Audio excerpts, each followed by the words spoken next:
হিন্দুরা তাদের ধর্ম পালন করবে, তাদের অধিকার। বৌদ্ধরা তাদের ধর্ম পালন করবে, তাদের অধিকার।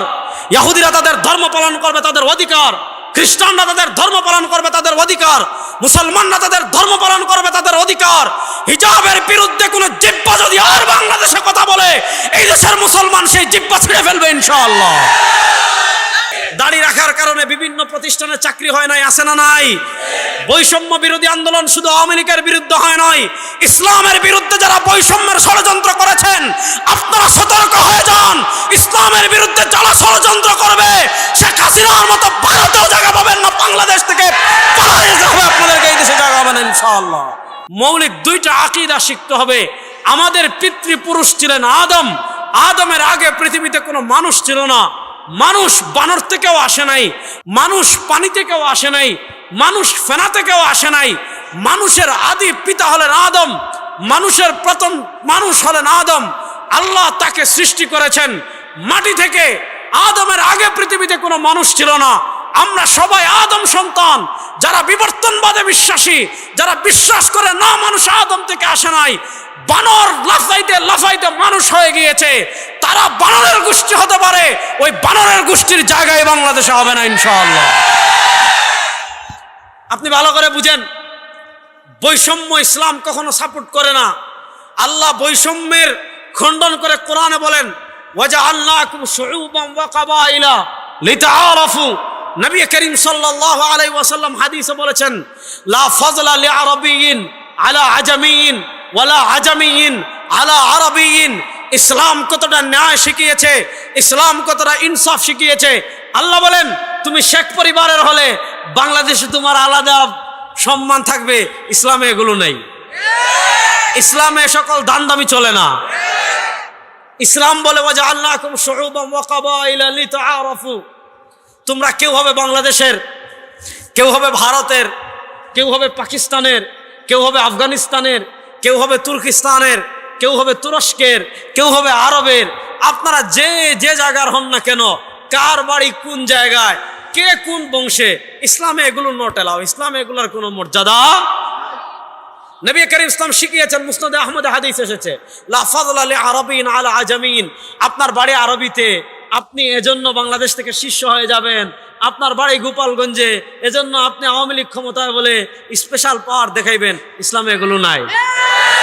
আমাদের বাংলাদেশে কতটুকু বৈষম্য ছিল আপনি চিন্তা করেন। কেউ যদি গোপালগঞ্জে বাড়ি হয়, সে মনে করতো যে বাংলাদেশ তার।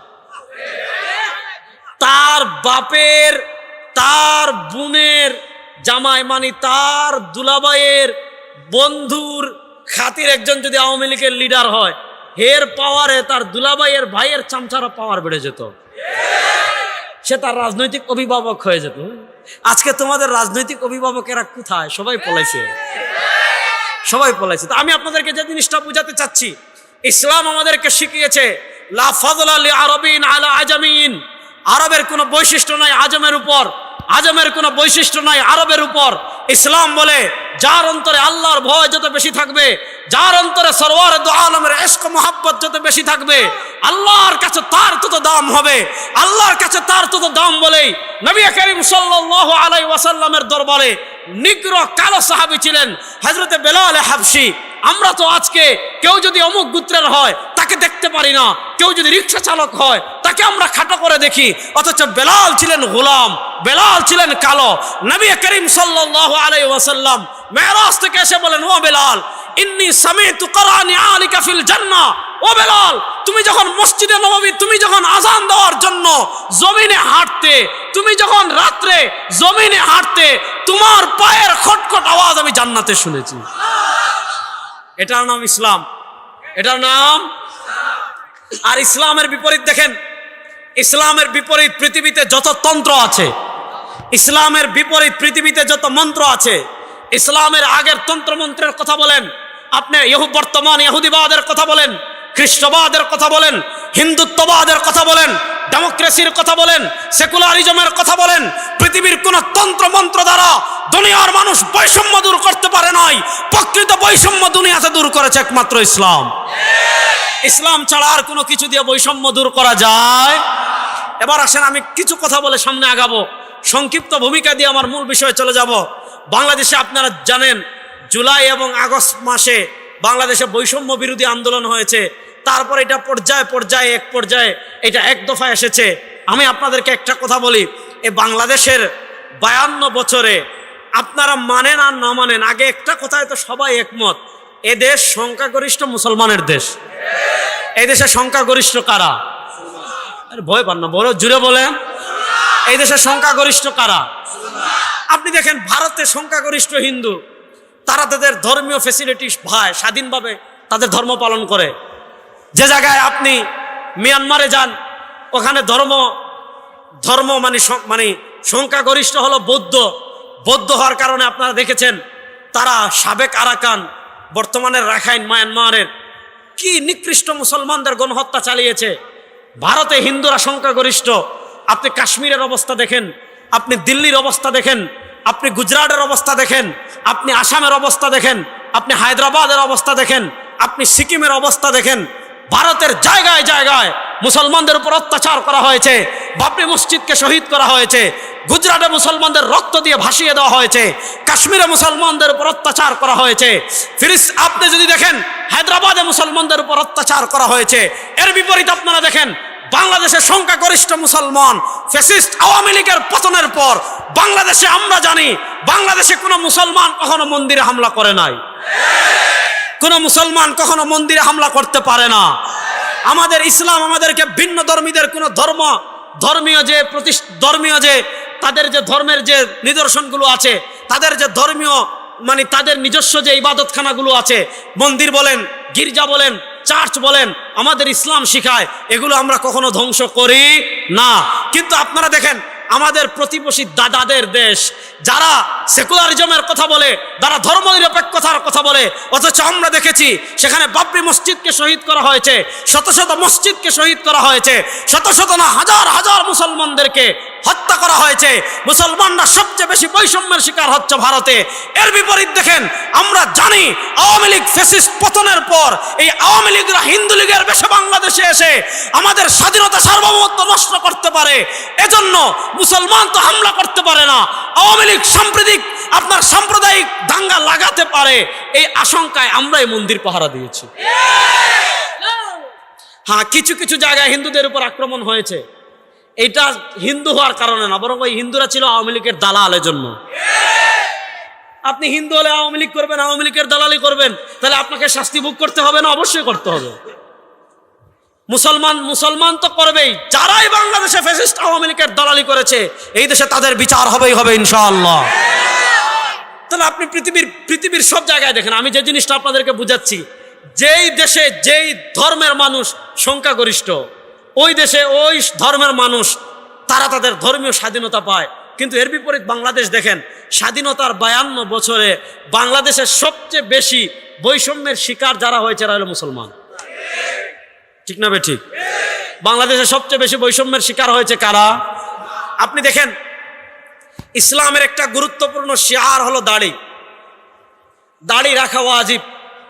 নবী করিম সাল্লাল্লাহু আলাইহি ওয়াসাল্লাম বলেছেন, কাসসুশ শারিব ওয়াফুল লুহা ওয়া খালিফুল ইয়াহুদ, তোমরা মুছকে খাটো করো, দাড়িকে লম্বা করো, ইহুদিদের বিরোধিতা করো।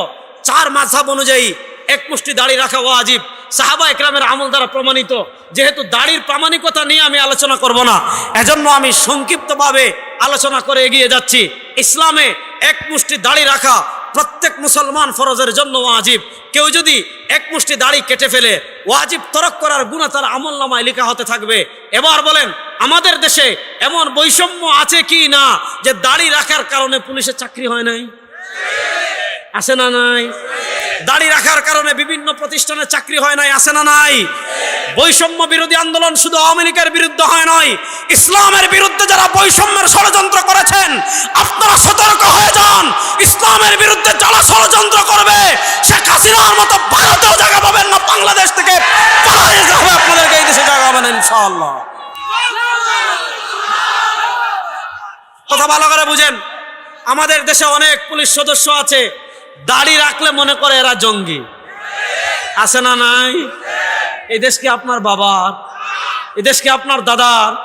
দাড়ি আমাদের ধর্মীয় অধিকার, শুধু অধিকার না, ধর্মীয় অকাট্য বিধান, এই অকাট্য বিধানে বাংলাদেশে আর যদি কেউ হাত তুলতে চায় পিঠের থামড়া থাকবে না ইনশাআল্লাহ। সব ধরনের বৈষম্য এই দেশ থেকে দূর করতে হবে ইনশাআল্লাহ। দেখেন, ইসলাম ধর্মের একটা গুরুত্বপূর্ণ বিধান মহিলাদের জন্য হিজাব। হিজাব করা প্রত্যেক মুসলমান প্রাপ্তবয়স্ক মহিলার জন্য ফরজে আইন। কোরআনের কত আয়াত আছে, কত দলিল আছে, সেদিকে আমি যাচ্ছি না, আছে না নাই? এটা নিয়ে আমার 2 পর্বের আলোচনা আছে, আপনারা শুনে নেবেন। এটা নিয়ে আমার 2টা পর্বের আলোচনা আছে, আপনারা শুনে নেবেন। সেখানে আমি পর্দা, চেহারা কেন ঢেকে রাখতে হবে, চেহারা ঢেকে রাখা যে ফরজ, কোরআন এবং হাদিসের অকাট্য দলিল সেখানে দেখিয়েছি। দেখেন, আজকে আমি যে কথা বলেছিলাম, স্বাধীন বাংলাদেশের সবচেয়ে বেশি বৈষম্যের শিকার মুসলমানরা। আপনি দেখেন, আমার অনেক বোন আছে যারা হিজাব পরিধান করে। হিজাব পরিধান করার কারণে বিভিন্ন ভার্সিটিতে তাদেরকে লাঞ্ছিত করা হয়েছে, বিভিন্ন ভার্সিটিতে তাদেরকে ভর্তি করা হয় নাই, বিভিন্ন ভার্সিটিতে হিজাব নিয়ে কটূক্তি করা হয়েছে। এরকম প্রমাণ বাংলাদেশে আছে না নাই? যারা কটূক্তি করেছিলেন, যে মহাশয় বলেছিলেন হিজাব পড়লে ভার্সিটিতে আসার দরকার নাই, বাড়িতে থাকো, আপনারা কোন ইন্দুরের গর্তে পলায়ন করেছেন? একটু বের হয়ে আসেন, বাংলাদেশের মানুষ আপনাদেরকে আপ্যায়ন করার জন্য প্রস্তুত হয়ে আছে। কোথায় পলাইছেন? আসেন। আমরা পরিষ্কার ভাষায় বলতে চাই, বাংলাদেশের সব ধর্মের লোকেরা থাকবে, বাংলাদেশের সব ধর্মের লোকেরা তাদের ধর্ম পালন করবে, আমাদের আপত্তি নাই। আমাদের কোনো আপত্তি আছে? আপনারা বাংলাদেশের ইতিহাসে দেখতে পারবেন, হিন্দুরা দুর্গা পূজা পালন করছে আর মুসলমানরা বাধা দিয়েছে, এমন কোন উদাহরণ কেউ দেখাতে পারবে? ইসলাম বলে লাকুম দীনুকুম ওয়ালিয়া দীন। আমরা তাদেরকে ইসলামের দাওয়াত দিব, যদি ইসলাম গ্রহণ করে আলহামদুলিল্লাহ, আর ইসলাম যদি গ্রহণ না করে তারা তাদের ধর্ম নিয়ে থাকবে, আমরা আমাদের ধর্ম নিয়ে থাকবো। ইসলামের প্রশ্নে আমরা এক চুলও কাউকে ছাড় দেব না। ভালো করে বুঝেন, হিন্দুরা তাদের ধর্ম পালন করবে, তাদের অধিকার। বৌদ্ধরা তাদের ধর্ম পালন করবে, তাদের অধিকার। ইহুদিরা তাদের ধর্ম পালন করবে, তাদের অধিকার। খ্রিস্টানরা তাদের ধর্ম পালন করবে, তাদের অধিকার। মুসলমানরা তাদের ধর্ম পালন করবে, তাদের অধিকার। হিজাবের বিরুদ্ধে কোন জিহ্বা যদি আর বাংলাদেশে কথা বলে, এই দেশের মুসলমান সেই জিহ্বা ছিঁড়ে ফেলবে ইনশাআল্লাহ, ইনশাআল্লাহ।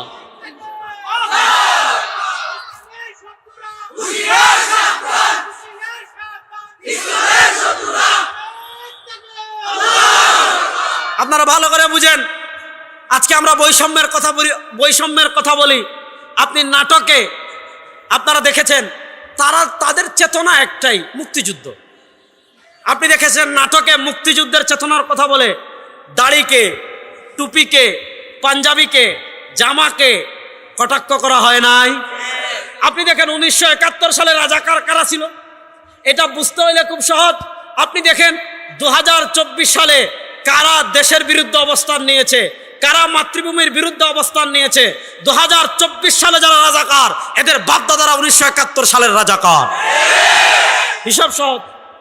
আপনি যদি 1971 নাও পান, যেমন আমি নাও পাই, আমরা দেখি নাই, আমাদের জন্ম তো আর অনেক পরে। 1971 রাজাকার কারা ছিল কেমনে বুঝবেন? দেখেন 2024 সালে সারা দেশ যখন ঐক্যবদ্ধ হয়ে গিয়েছিল, ওই সময় কারা ভারতের দালালি করেছে, ওই সময় কারা রর দালালি করেছে, ওই সময় কারা দাদাদের দালালি করেছে, যারা দাদাদের দেশে পলায়ন করে আশ্রয় নিয়েছে, এরাই ভারতের রাজাকার। এই ভারতীয় রাজাকারদের বিচার এই দেশে হবে ইনশাআল্লাহ। কথা ভালো করে বুঝবেন। সুতরাং সব ধরনের বৈষম্য এই বাংলাদেশ থেকে দূর হোক, এটা আমরা চাই কি চাই না? আর আমাদের আরেকটা ঈমান, যেহেতু রবিউল আউয়াল মাস আসছে, আমি মূল বিষয়ে চলে যাচ্ছি। রাসূলুল্লাহ সাল্লাল্লাহু আলাইহি ওয়াসাল্লামের মহব্বত আমাদের ঈমান। বলেন, রাসূলুল্লাহ সাল্লামের মহব্বত আমাদের ঈমান। কথা কয় না রে মুসলমান। রাসূলুল্লাহ সাল্লামের মহব্বত আমাদের ঈমান। বলেন, রাসূলুল্লাহ সাল্লামের মহব্বত আমাদের হৃদয়ে আছে না নাই? রাসূলুল্লাহ সাল্লামের আজমত আমাদের হৃদয়ে আছে না নাই? আমাদের নবী করিম সাল্লাল্লাহু আলাইহি ওয়াসাল্লামকে আমরা শুধু ভালোবাসি, ব্যাপারটা এমন না। আমরা যেমন রাসূলুল্লাহ সাল্লামকে ভালোবাসি, রাসূলুল্লাহ সাল্লাম আমাদেরকেও তার চেয়ে বেশি ভালোবাসতেন। কতটুকু ভালোবাসতেন, এগুলো কত হাদিস আছে, কত হাদিস শোনাবো। আমার সময় তো কম, বুঝছেন। ইসলামী আন্দোলন আর মুজাহিদ কমিটির মাহফিলে সবচেয়ে বড় সমস্যা আমার যেটা হইলো, এরা মনে করে আপনার ভাই তো নিজেদের লোক, বা সময় কম দেয়, বুঝছেন। এটা হলো একটা মৌলিক সমস্যা। যাক, হ্যাঁ আচ্ছা, সমস্যা নাই, 10টা পর্যন্ত তো সময় কম।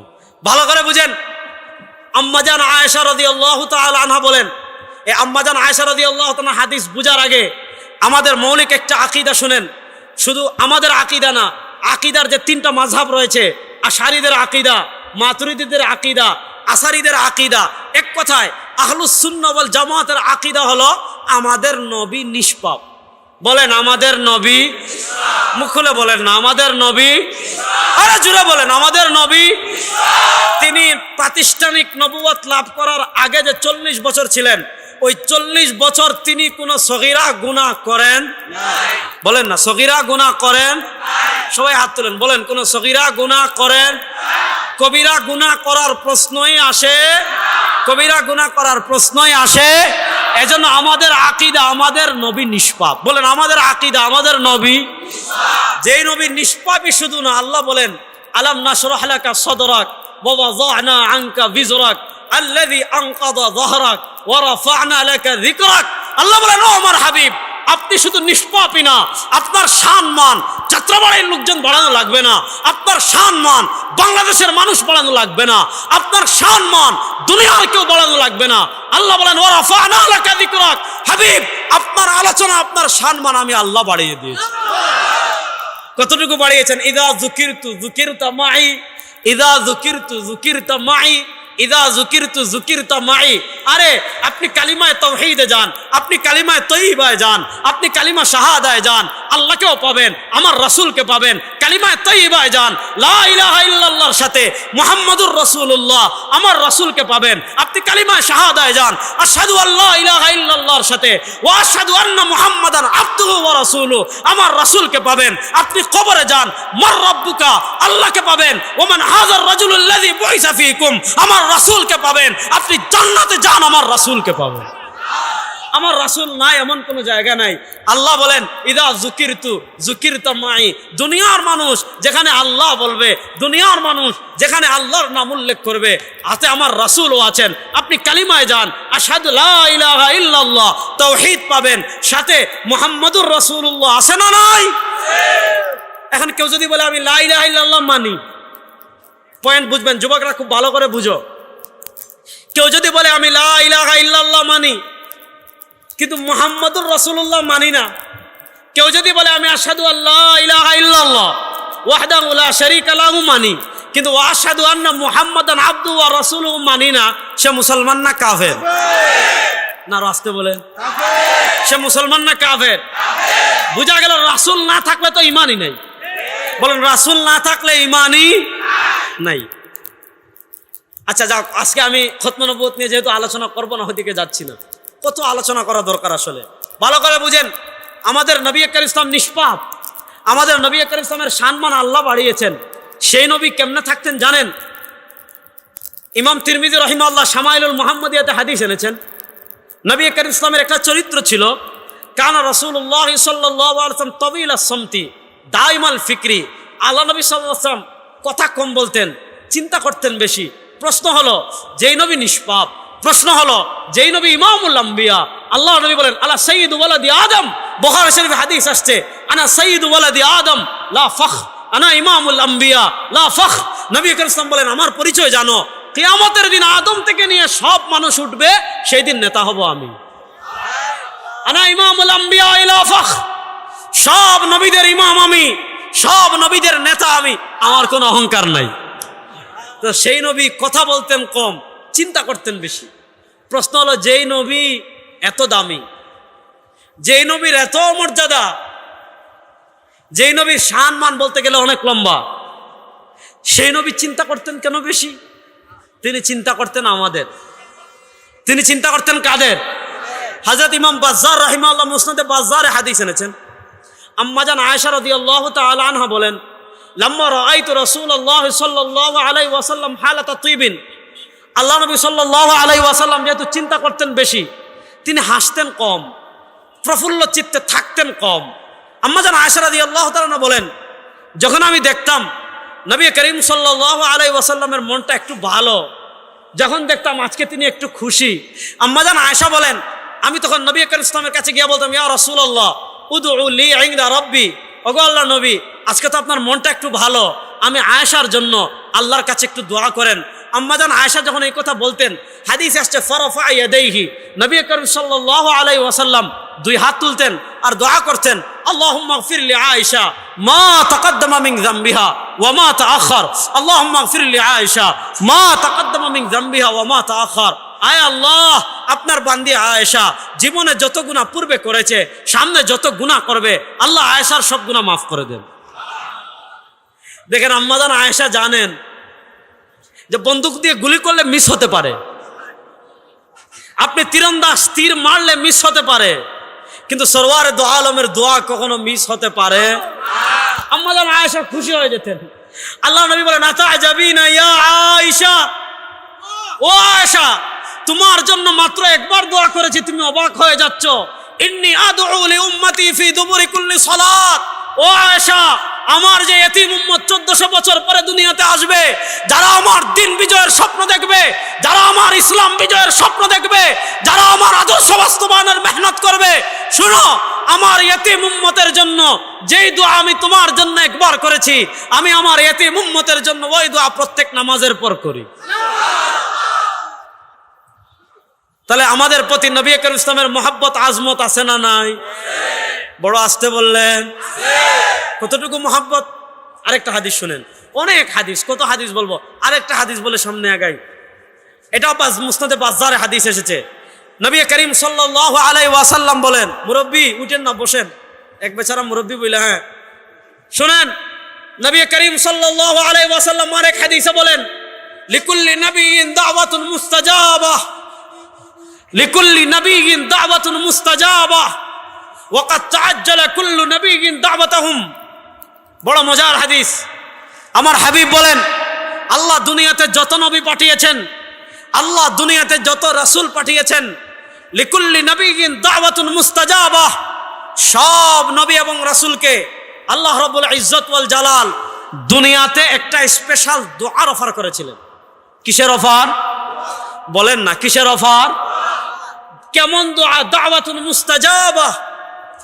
সব নবী সব রাসূলকে আল্লাহ রাব্বুল ইজ্জত ওয়াল জালাল কবুল দোয়ার অফার করেছিলেন, একটা মাত্র।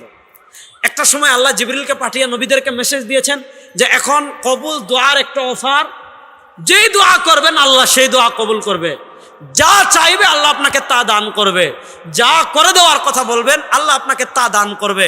আমার হাবিব বলেন, ওয়াকাদ তাআজ্জালা কুল্লু নবিয়্যিন দাওয়াতাহুম, ওয়াকাদ তাআজ্জালা কুল্লু নবিয়্যিন দাওয়াতাহুম, ওয়াকাদ তাআজ্জালা কুল্লু নবিয়্যিন দাওয়াতাহুম।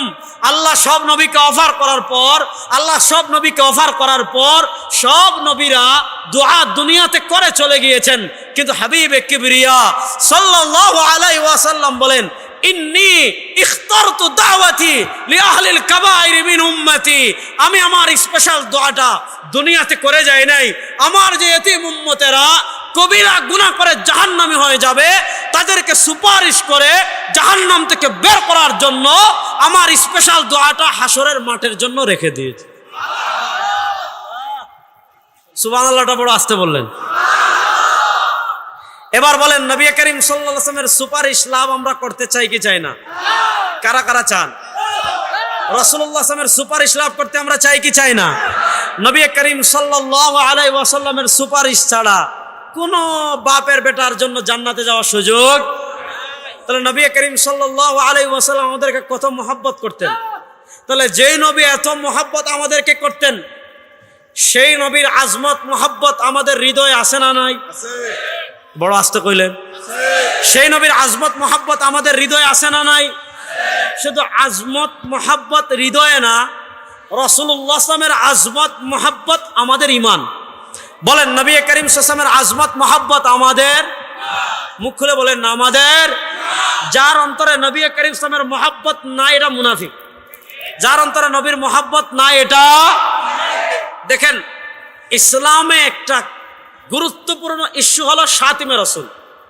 খুব ভালো করে বুঝবেন, ইসলামের বিধান হলো কেউ যদি রাসূলুল্লাহ সাল্লাল্লাহু আলাইহি ওয়াসাল্লামকে নিয়ে কটূক্তি করে, রাসূলুল্লাহ ইসলামকে নিয়ে শুধু কটূক্তি না, ইমাম কারদারি রাহিমাহুল্লাহ উনি ফতোয়া বাজ্জাজিয়াতে লিখেছেন, ইবনে তাইমিয়া রাহিমাহুল্লাহ সারিমুল মাসদুলে লিখেছেন, এরপর আপনার ইমাম ইবনে আবিদিন শামী রাহিমাহুল্লাহ উনিও লিখেছেন যে নবী করিম ইসলামের চরিত্র নিয়ে না, নবী করিম সাল্লাল্লাহু আলাইহি ওয়াসাল্লামের কোনো বিষয় নিয়ে না, আল্লাহ নবী সাল্লাল্লাহু আলাইহি ওয়াসাল্লামের ব্যাপারে কেউ যদি এই কথা বলে যে কানা রাসূলুল্লাহ সাল্লাল্লাহু আলাইহি ওয়াসাল্লাম তাওয়ীল আয-যাফরি ইউরিদু ইস্তিখফাফাহু, কেউ যদি এই কথা বলে যে নবী করিম সাল্লাল্লাহু আলাইহি ওয়াসাল্লামের নখ লম্বা ছিল, এই কথা কেন বলেছে?